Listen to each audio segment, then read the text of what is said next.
Raharan-tanora ny an'ny sekoly IEFSM etsy Andravoahangy satria dia nankalaza ny 20 taona nijoroany ity sekoly tsy miankina izay an'ny vondrom-panabeazana ASM ity.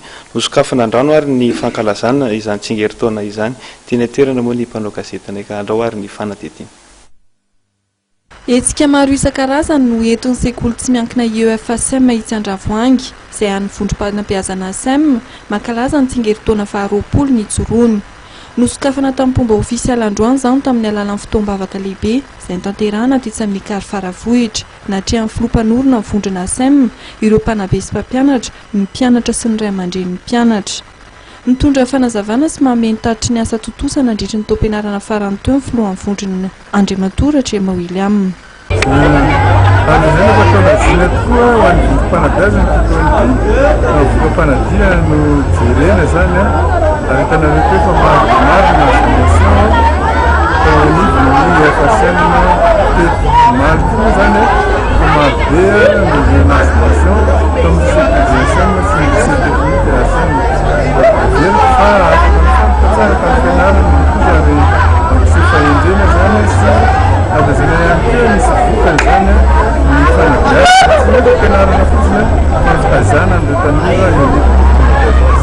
Nahafa-po ny vokatra azon'ny IEFSM tamin'ny fanadina mpanjakana farany teo ka nandritra io fotoana io ihany no ny arabana manokana sy nanolorana maro mpakasitrahana ireo mpianatra fampanadinana bakalorea farany teo.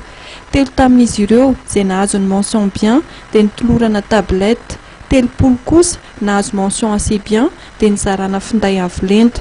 Araky ny efa nampanantenana kosa dia manomboka amin'ity taom-pianarana ity ny fampianarana ny teny sinoa ao amin'ny sekoly, hanazarana ny ankizy hiditra ao anatin'ny fanatontoloana.